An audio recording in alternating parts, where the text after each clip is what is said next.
sure. I was, and thanks, Harry. This is, I guess I just sort of started very casually. I found it quite an interesting concept to come up with, explain my startup story. I spent a lot of time talking, a lot of time talking to people, and sometimes a lot of time talking at people. But I try not to talk about myself too much. I said this to my wife, and she laughed at me and she said, "You're always talking about yourself." I said, "No, I'm always talking. I love a good discussion."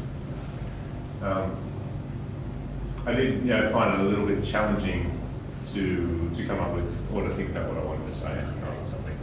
So I read through the bio that was on the uni's website and stuff. And I read it to my wife, and she said, "Wow, I'd like to meet that guy." And I thought, one of the things that I like to try and make sure that people take away from any time that I can spend with them is some learning and is an understanding of how stories differ and where stories can go. So, if I can get this to work. This is my startup story versus truth.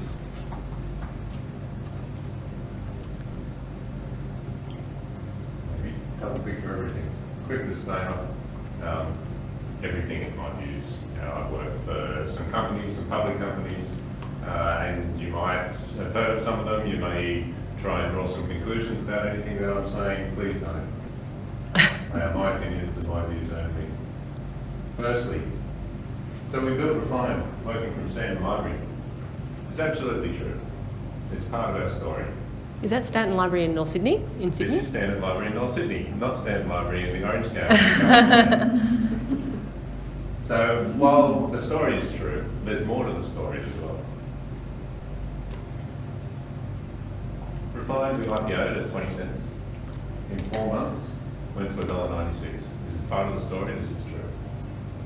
What's also true but not part of the story is 4 months later it was back down at 40 cents, and 4 months further again it was down to 10 cents. There's so much more to all of these startup stories that's true than what we say.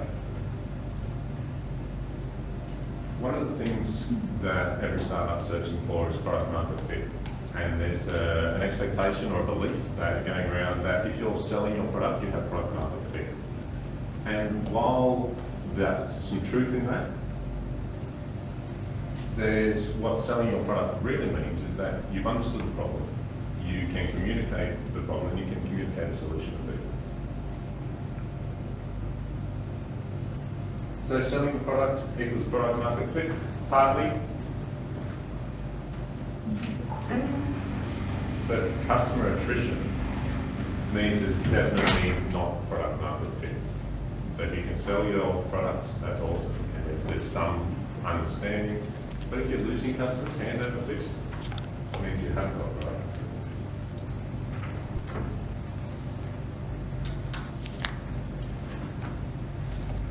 Now, this is where we get to a point with startups where there's this concept of product market fit and whether it works, whether it doesn't, can you sell it, can it be profitable, are you going to make money, what's my idea worth? And we all know that the idea is worth money. Everyone says to everyone that you speak to in the startup ecosystem is that will tell you your idea is worth nothing, it's execution, it's being able to deliver on that idea.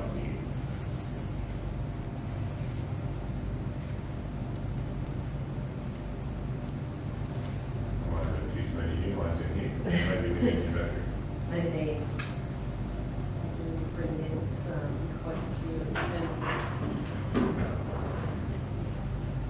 Okay. You can arrow it if you like. So, the truth behind that part of the story is that the idea itself is worth nothing, but your passion of the problem and of the solution is what we're actually looking for. So as an investor, as a mentor, what I really want to see is I want to see passion for solving a problem. I want you to understand the problem and understand the solution. And it's something that we're not always very good at communicating.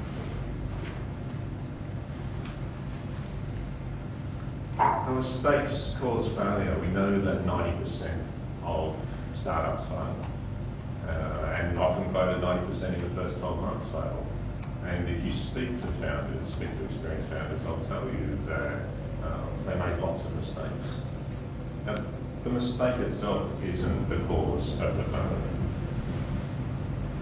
What causes failure, and what we're again not good at expressing in our stories, is that the failure is the inability to learn from that mistake and to change from it. Any of you who have started an entrepreneurial journey will have made some mistakes, or any small business journey made some mistakes, and success comes from learning from that.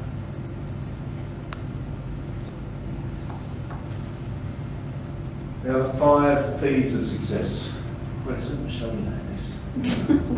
Perfect planning. Whatever it is. Yeah. Prior planning prevents poor performance. Again, so this is a story, and this is a story that that has some truth to it. You need to be able to plan, and you need to plan correctly to get stuff done. But the problem with innovation is, if you're making a real change to something, then you can't know where you're going. You can't plan that. And the confirmation bias that comes with that prior planning will almost invariably kill your business. So this is something that we've seen, that I've seen in a lot of startups, that we've experienced in startups of mine, where you have this idea, you think you have this product market fit, you're able to sell. The fact that you can sell reinforces that bias that your solution's correct, that you have that product market fit. The reality is you don't look deeply enough, you don't look at that, is there attrition? Are we really solving the problem? Are we solving it properly? That confirmation bias will kill the business. Execution is key. Now, this is the second part to the story before, which is your idea is worth nothing, and execution is key. Now, it's again absolutely true. It's part of the story, but the part of the story that we're not good at telling is that it's not just executing on what your vision was, not just executing on what you've planned out. It's continually learning and working to solve the problem in the best possible way. So a great example of this is Google. And it's an example I've used with a lot of people. When Google launched, there were 30-something search engines in the world. Some of these were backed by public companies. Some of them were making money, some of them just weren't losing money. And Google was 2 guys who had this idea to build a better search engine that had no way of making money. And it's a horrible idea. Who'd invest in that? Google are now one of the biggest companies in the world, the biggest company in the world, one of the biggest companies in the world, because their focus was in solving the problem the best way possible, not providing a little dog to go along and shout out its suggestions when you're trying to search for something, but providing you the best way to find what you want to find. So there hasn't been a lot of my startup story, and it's because I don't. I think everyone's startup story is different. I know that everyone's startup story is different. I know that what we're not good at is really exposing the truth in the startup story. So what I like to do is I like to try and spend time with people and help them expose the truth in their own startup story and understand the truth of where their startup story is going to take them. And that's the end of my very, very brief presentation.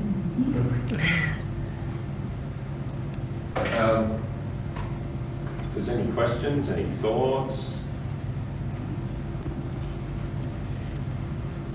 I was just wondering, you were talking about REFFIND. Yep. Can you explain a little bit about what the company was and just how the idea came about, and so going back to those exciting times at North Sydney?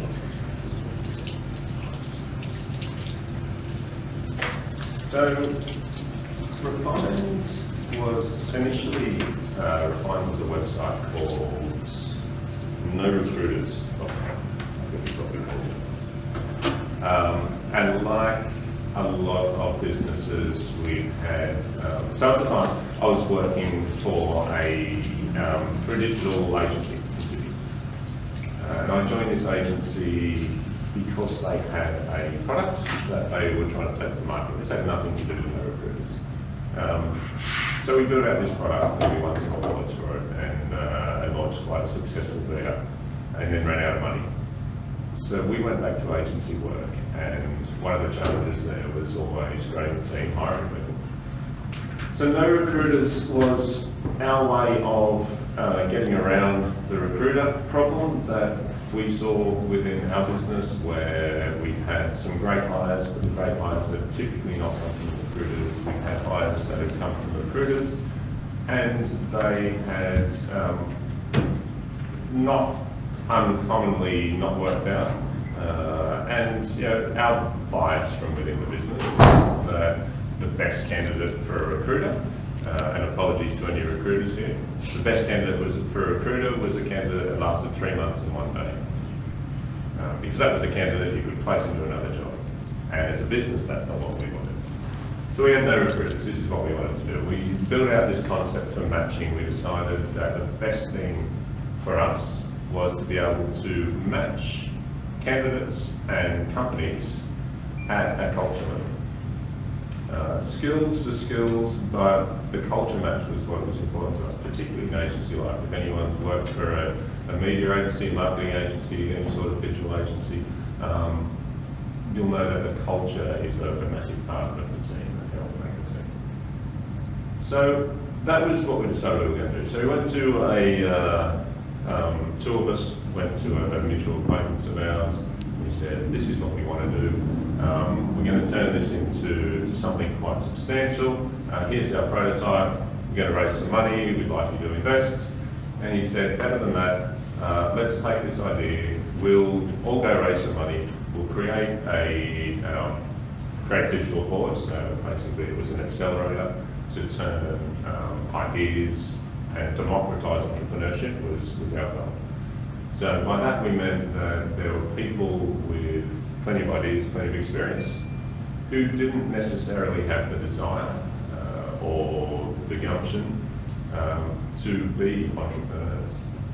So it was, you come to us, give us the idea, we will give you some equity in return from it, we will put the money in, we'll put the tech in, we'll build the team out, and there'll be a company that you won't have to be involved in if you're not the right person to be involved in it, or you have no desire to be involved in it.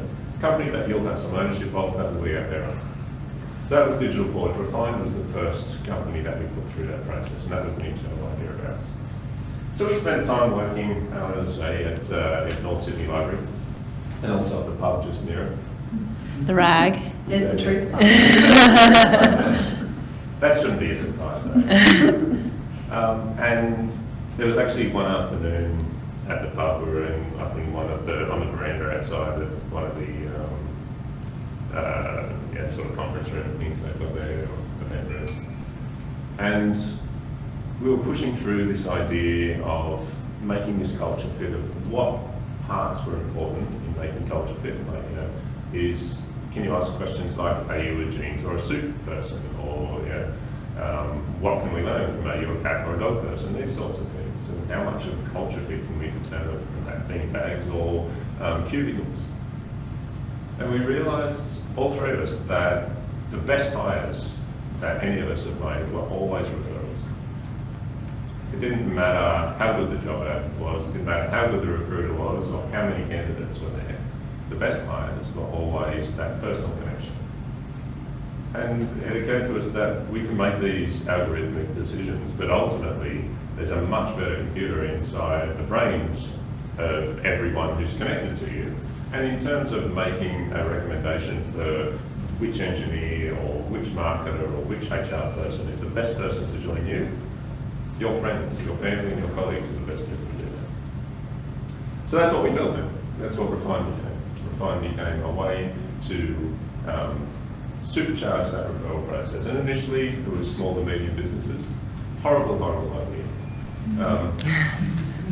So what happened there was we created an app with 3 different users. We created an app for the employer. So you downloaded this app, you went in, you created this job. It was a really smart, clean, simple process. Then you sent that job onto your network.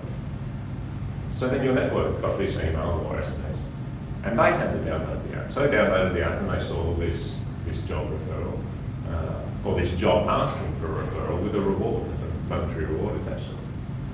And then they forwarded it onto their network.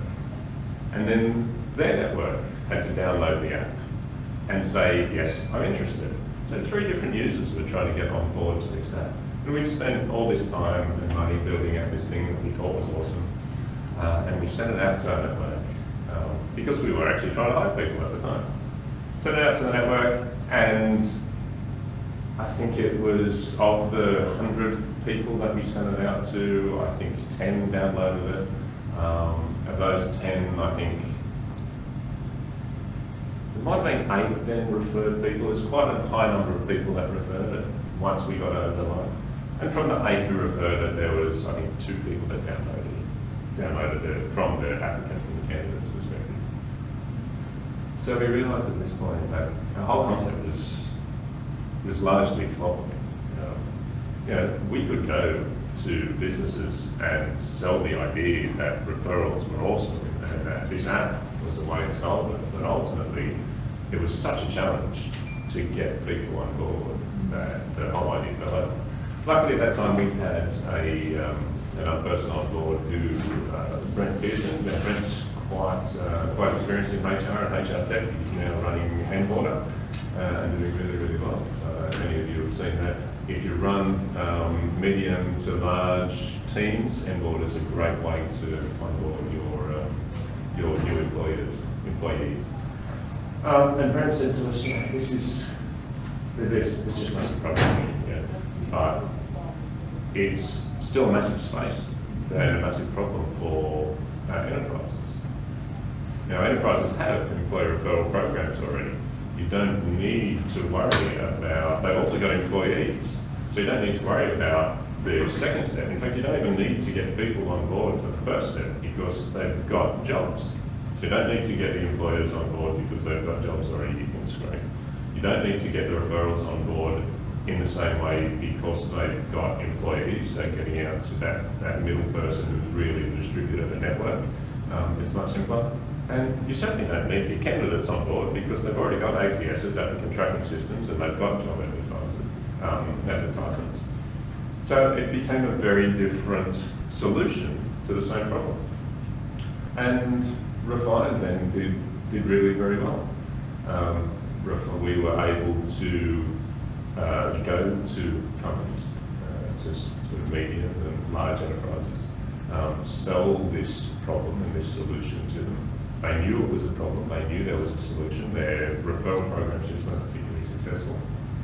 And we were able to bolt this on, increase their referrals in some cases 10 or 12 times, and really make a difference to the level of hires that they were making.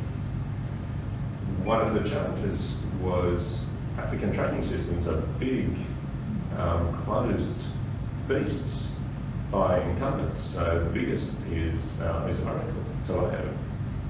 And trying to integrate technically with Taleo was a real challenge. So one of the challenges we had was presenting back ROI to these businesses. We could go in and sell to the businesses and get new customers because we understood the problem, we understood the solution, we could communicate both of them. Presenting back the ROI to the business meant we didn't actually have product market fit. So we saw a high attrition rate. So that was one of the challenges that we had there. And this is where a lot of these learnings have come from. So, we made a number of mistakes, some of which I can't go into. It's still a public company, it's still a running company, and a lot of those are my opinion only. So it would be unfair of me to comment on any of those. But it was a tremendous journey. I mean, we did go through the IPO phase. And I say 10 cents only because it took a lot longer for it to get much worse again. I think to date, there was actually an announcement today, and I think today it's at 1.4 cents or 1.3 cents or something like that. Certainly none of the founders took anything out of that. We were all escrowed for way longer than it held value for. The IPO process was an exciting process, a costly process. It takes a long time and a lot of money to list a company on the stock exchange. What led you to that, to decide to go to IPO? Liquidity for investors. So did you do that before it went to market, or? The products. Yeah, so did you launch? We launched the product we launched the first version of the product in August or September of 2014. We launched the enterprise version of the product in February or March of 2015, and we listed in July of 2015. The product had been live for 4 months. So when you were pitching to investors, you were always, the IPO was one of the milestones? It wasn't when we were pitched. So when we were pitching digital voice to investors, it was very much about quick turn events, quick returns on investment, and that the return, the exit strategy would be different for every company that grew out of digital voice. For some there'd be trade sales, for some there'd be IPOs. It would be dependent upon the time, dependent upon the company and what was happening. And one of the things that preceded REFFIND was One Page. So One Page listed on the ASX. One Page was a HR tech startup out of America. They listed on the ASX in October of 2014. And if you look at our chart and One Page's chart, they mirror each other. We're a few months later, but it's exactly the same shape. The company that came after us then was Search Party. So Search Party is another Australian HR tech startup based out of Sydney. Some of you guys will know Ben Hunt, who's the CEO of the Search Party. Ben and I share a lot of similarities, a lot of similar stories, a lot of similar contacts. And they saw the same thing. And one of the challenges for us, for all three, was when we listed, there was an understanding, and we were told by people who know make way more than we know, that we'd have 12 to 18 months worth of this honeymoon period. 12 to 18 months where we could really get everything right, make it work, before we had to prove results to the market. And the result was that we didn't have anywhere near that long. And we weren't able to show results quickly enough. And by January of 2016, 6 months after listing, we were, you can go back through all of the information that's out there. The share price was down, the sentiment in the market was down, people's appetite for speculative stocks, particularly in HR tech in Australia, had been destroyed by these, so this was pre-Search Party, had been destroyed by the charts of REFFIND and One Page. It's, it was a decision made for the wrong reasons, really, in my opinion. Do you think if you timed your IPO differently, you would have had different results? Absolutely. Absolutely. I think I believe that there were probably decisions made in the business because it was a listed company that it would have been made differently if it hadn't been a listed company. And ultimately, the listing itself shouldn't have impacted at all. The value of the share makes no difference to whether the company can succeed or not. There was a lot of confirmation bias. There wasn't a product market fit that there needed to be early on enough, and I don't think we learned quickly enough. And do you think that part of the reason why you ended up IPOing was because the investors you ended up attracting were investors that wanted a quick turnaround? Absolutely. So if you sort of looked for different investors potentially not promising that quick turnaround, that you don't have that pressure? Do you think a lot of investors look to invest with the expectation that there will be an eventual IPO? I think probably both in many regards. I mean, definitely there are past investors who are happy to sit in for a long haul. I think the challenge certainly back then was finding those investors in Australia, and so a lot of our investors came not from Australia as well. Finding those investors in Australia was a challenge back then. And yeah, we certainly sold on the promise that there was a quick turnaround, which didn't help. You go to the market and promise something, and then you change your mind or you can't deliver. But they're really good reason. With the product to market fit, have you seen any examples where it's been a good product to market fit in the first instance, at the conceptualization stage, but by the time it goes to market, it's not anymore? As in the lag time that happens? Yeah, absolutely. And it's not just that, it's also through the life of the company. And you can have product market fit at launch and markets change underneath you, problems change underneath you. If you don't stay up with that, then it's the same as not having product market fit in the first place. Yeah.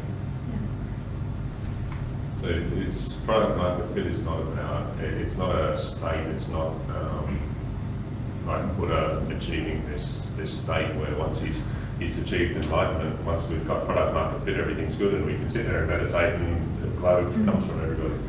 Product market fit is absolutely understanding all the time what the problem is. Is your solution best? If it's not best, why not? What can be done? This is why tech companies employ thousands upon thousands of engineers once they have a stable product. I mean, if you look at Facebook, YouTube, Google, Amazon, Atlassian, all these companies have a tremendous amount of employees. It's because they're always trying to solve the problem, trying to solve the problem. So when you were sort of got investors from overseas, was that just using your existing network? Yes. Was a referral? It was referral. So it was basically personal networks. Not through recruitment. No, it was it was friends, family, contacts, business associates.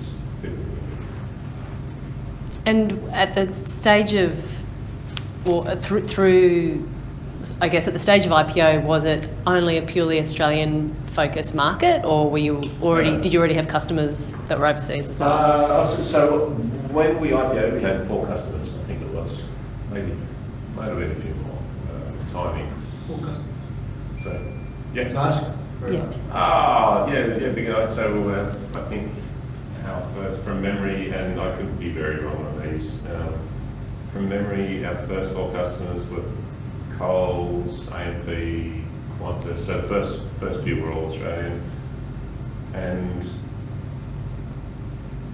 so there was Coca-Cola and Lion Nathan. So they were all early customers.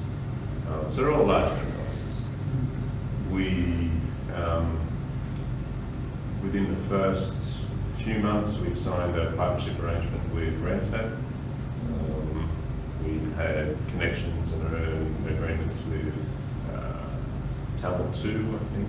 So, and within a few months, we certainly signed up some US customers and had a team in the US trying to sell as well. So we had a team of 4 salespeople over there. The goal was always global. The focus was always global. But at IPO, we weren't at IPO. I think our customers were all domestic.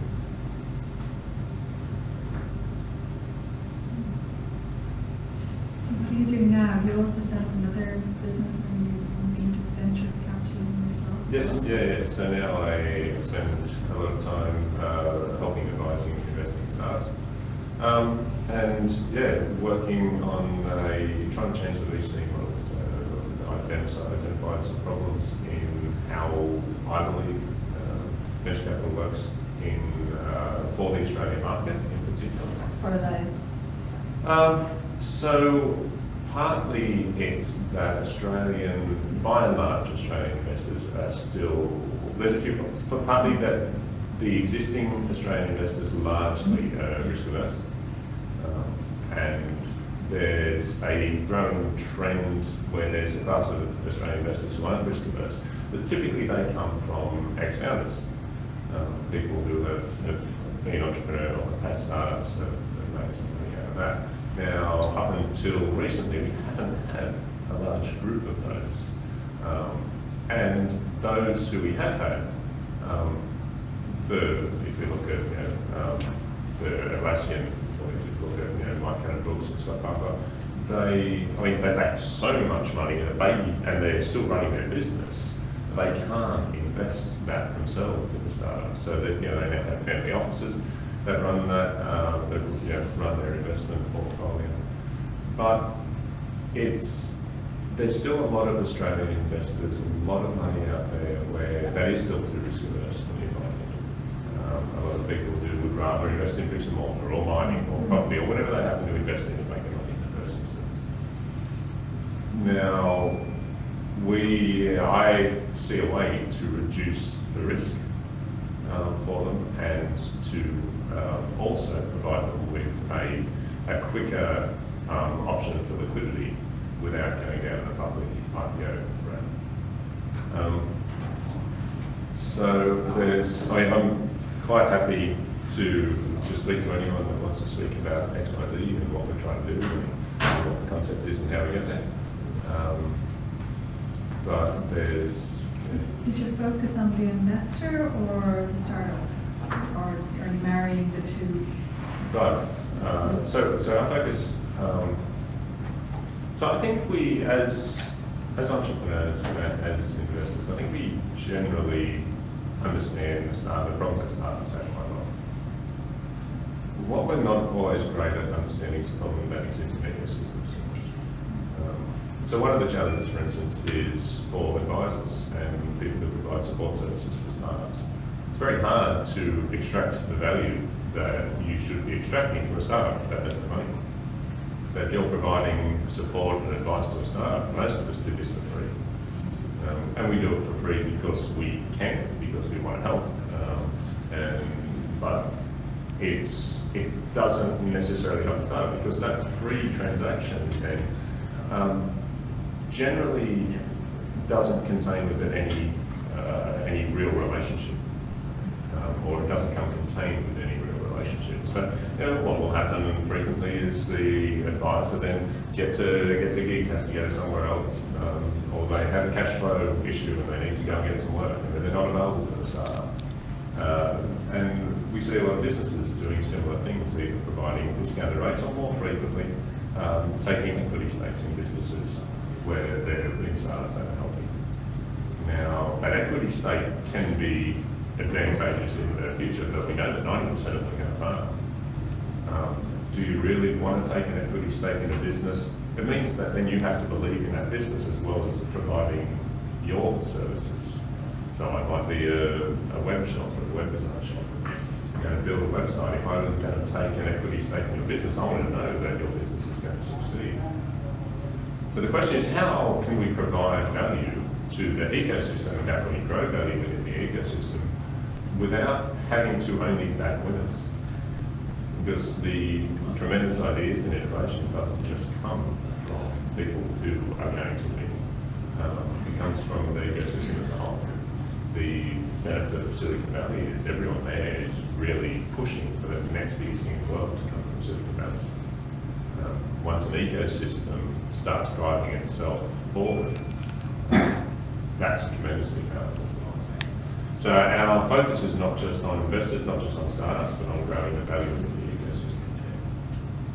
Well, Andrew might stick around for a little bit after, if you wanted to ask some one-on-ones. But thank you so much, Andrew. That was really insightful.